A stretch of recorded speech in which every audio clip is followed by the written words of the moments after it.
Some betrayals don't stab you. They carve into your spine slowly, over the years, until one day you can't stand up straight and don't even remember what it felt like to walk without pain. That's what my brother did to me, not in one clean blow, but through a lifetime of tiny, vicious cuts that added up to something monumental. And now, after everything, after the lies, the betrayal, the destruction, he's crawling back, asking me for help. The same man who got my wife pregnant, the same man my parents disowned and left me their $2 million estate. And somehow, he thinks I'm going to save him. Let me start at the beginning. I'm the older brother, 2 years older, always the responsible one, the one who stayed home to help mom when dad had his heart surgery, the one who worked 2 jobs during college so my brother could focus on his studies. I loved him, genuinely, covered for him when he got in trouble, lent him money when he was broke, took blame when he wrecked dad's car. I figured family first, always. That's how I was raised. But he wasn't like that, not deep down. My brother Nick was charming in the way that sociopaths are, smiling when convenient, apologizing when caught, manipulating every room he walked into. He never wanted to build anything for himself. He just wanted to feed off others. And I was his favorite buffet. No matter how much I gave, it was never enough. He needed more time, more money, more forgiveness. And I kept supplying it because I didn't want to believe blood could turn toxic. Things started spiraling a few years ago. I got married to a woman I adored, Emma. She was the light in a decade of personal chaos. Soft-spoken, kind, incredibly bright. The kind of woman who makes a man believe in softness again. Nick met her at our engagement party. I remember the way he looked at her. I brushed it off at the time. But now, that look is seared into my memory like a warning I failed to heed. The first few months of our marriage were bliss. We were stable, happy, planning for a family. I trusted her completely. And maybe that was my biggest mistake. Not the trust, but the blindness. I didn't notice the late-night texts, the sudden change in her body language when Nick was around, the way she always seemed a little more dressed up when he stopped by. I thought I was imagining it. I wanted to believe I was imagining it, until I couldn't anymore. One night, I came home early from a work trip. The flight was bumped up, and I didn't tell her, wanted to surprise her with dinner and flowers. I walked in quietly, expecting to see her curled up on the couch watching her true crime shows. Instead, I heard muffled voices from the bedroom.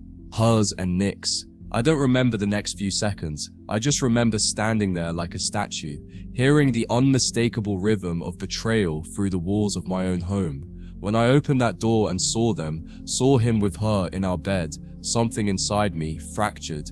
I didn't yell, I didn't throw punches, I didn't do anything dramatic. I just walked away, got in my car, drove for hours. I didn't even cry. My body had gone numb from the neck down. When your brother and your wife are wrapped in sheets you picked out together, the only thing left to feel is the weight of every time you ignored your gut. They didn't chase me, didn't call, didn't text. Not for 2 full days. When Emma finally reached out, it wasn't to apologize. It was to confess. Said she and Nick had fallen in love, that it was complicated, but that she hoped I could eventually understand.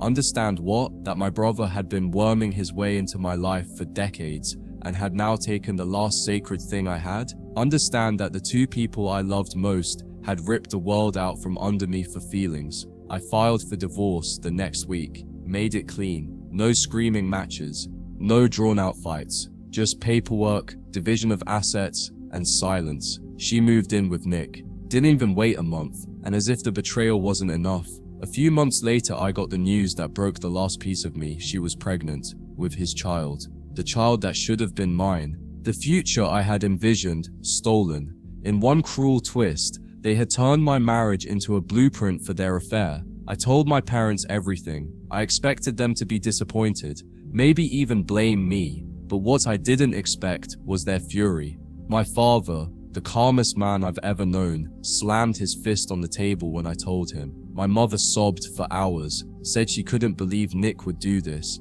and in one of the most surreal turns of events in my life, they cut him off completely, changed their will, disowned him. And when they passed away a year later, my father from his heart, my mother from grief, I was the sole heir to everything they owned. The estate was larger than I realized. They'd been conservative all their lives, lived in the same house, drove old cars, but they invested wisely. Dad had a pension, and they had holdings in real estate I didn't even know existed. When everything was tallied up, it came to just over $2 million, all in my name. No trust funds, no shared rights, just me. I didn't feel joy, I didn't feel lucky, I felt hollow. That money wasn't a prize, it was a monument to how badly my family had broken. I used some of it to get therapy, finally, real therapy. The kind where a stranger stares at you for an hour while you unravel everything you've been suppressing since you were 6. I told her about Nick, about Emma, about the betrayal, the silence, the shame. I told her how sometimes I still hear her laugh in my dreams, and how even now, I sometimes reach for my phone before remembering that there's no one left worth calling. She told me I wasn't crazy. That trauma can echo long after the explosion ends, that I had every right to feel grief and rage, that what they did wasn't a mistake, it was calculated. I rebuilt slowly, got back into my work, bought a modest house, nothing flashy, spent my money like a man who'd been poor in every emotional sense. I gave some to charity, started funding education programs for kids from broken homes. I never told anyone why, but I knew. I just wanted to put something good back into the world after everything that had been stolen from me. For a while I finally found peace, a quiet routine, days without drama, nights without tears. And then, last week, I got a message, an unknown number, just one line, "Can we talk? It's Nick." My first instinct was to delete it, block the number, pretend I never saw it. But some morbid part of me needed to know what he wanted, so I replied. About what? His answer came quickly. "I need help. I'm in a bad place. Please." No apology, no context, just that. The kind of vague desperation that you'd expect from a stranger, not your brother who stole your life. I didn't respond for 2 days. I stared at the message, wondering how many nights I'd stayed awake while he slept peacefully next to the woman who once shared my dreams. Wondering how many lies he told to make himself feel like the victim. Finally, I agreed to meet, public place, neutral setting, no emotions, just answers. I needed to see him, to see what was left of the man who tore everything apart. We met at a coffee shop. He looked older, not in years, but in miles. Hair thinner, face drawn, eyes darting like a man, constantly watching for consequences. He sat down slowly, like he was waiting to be yelled at. I didn't give him that. I just looked him in the eye and said, "Say what you need to say." He swallowed hard and said, "Emma left. Took the kid. I haven't seen them in 4 months. I lost my job. I'm sleeping in my car. I've got nothing left." I stared. He didn't flinch. Then he added, "I know I screwed up. I know I don't deserve it, but you're my brother." That line, "You're my brother," the same excuse he'd used when he borrowed my money and never paid it back. The same line he gave my parents when he forged Dad's signature for a loan. The same guilt-laced leash he'd been yanking my entire life. I sat there, sipping coffee, staring at a man who had burned down everything I ever loved, and now had the audacity to ask me for a bucket of water. He didn't ask for forgiveness, not really. He asked for survival, for a place to stay, for money to get back on his feet. I asked him what happened to the happy little family he built out of my ashes. He looked down and said Emma changed, that she got bored, that once she realized he couldn't provide like I did, she started looking elsewhere. That she told him one night, coldly, "I think I made a mistake." I wanted to say, "So did I," but I didn't. Instead, I leaned forward and said, "Nick, you made my life hell. You took everything I loved. You tore it apart for your ego, and now you want me to pretend none of that happened because you're uncomfortable? You're not my brother. You're a man who used to live in my house." His eyes filled with tears, but I didn't feel anything. Not hate, not joy. Just nothing. And then I said the thing I never thought I'd have the strength to say. "You didn't just break my heart, Nick. You broke the part of me that used to need family, and that might be the only gift you've ever given me." He sat there, silent, his jaw clenched, his hands trembling slightly as he tried to hold back whatever emotion was threatening to spill out. But I didn't care anymore.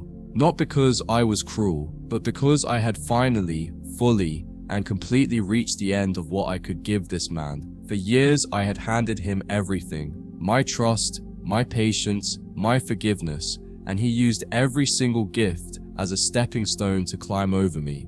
I wasn't gonna hand him another one to break. He mumbled something about how he had nowhere to go, how our parents had turned their backs on him and left everything to me, that he didn't understand why they would do that, even now. And that's when I laughed. Not loudly, not mockingly, just a slow, bitter laugh from a place inside me that had dried out years ago.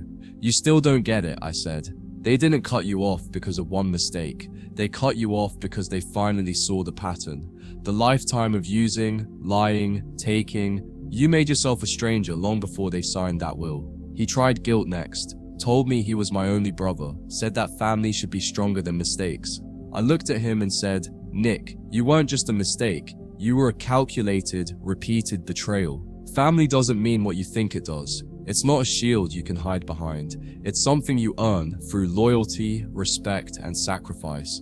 And you lost that years ago. I stood up, tossed a 20 on the table. He didn't reach for it. Maybe too proud, maybe too broken. I gave him one last look, memorizing the version of him I never needed to see again, and then I walked out, into the cold, into the silence, into a life where, for the first time, I owed him nothing. A few days later, he texted again, said he was staying at a shelter, that he needed gas money to get to a job interview, that he'd pay me back. I didn't respond, not out of spite, but because I've learned something through all this. You don't owe people your mercy just because you used to love them. Sometimes, mercy is letting them hit the bottom they've spent years digging for themselves.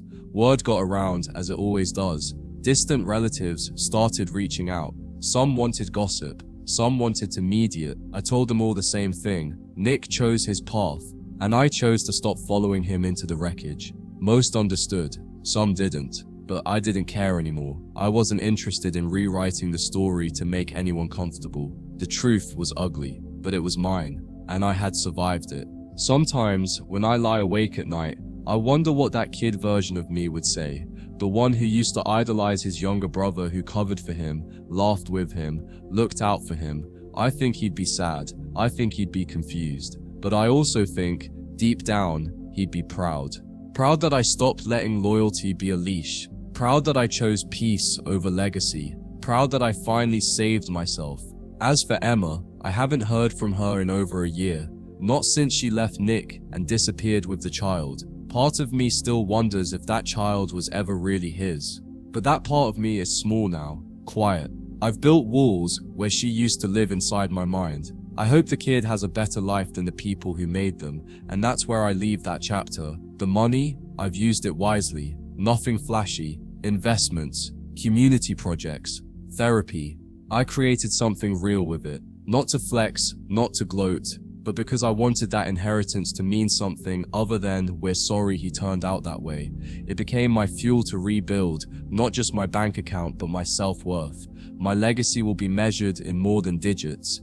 It will be measured in dignity. So here I am, writing this, not for revenge, not for sympathy, but for closure. Because if even one person out there feels guilty for cutting off someone toxic just because they share your DNA, let me say this clearly. You are not wrong. Blood may be thicker than water, but it's not thicker than betrayal. You owe your peace to no one but yourself. And if one day Nick reads this and recognizes the story, let him know I meant every word, especially the part where I said, "You were never my brother. You were my warning."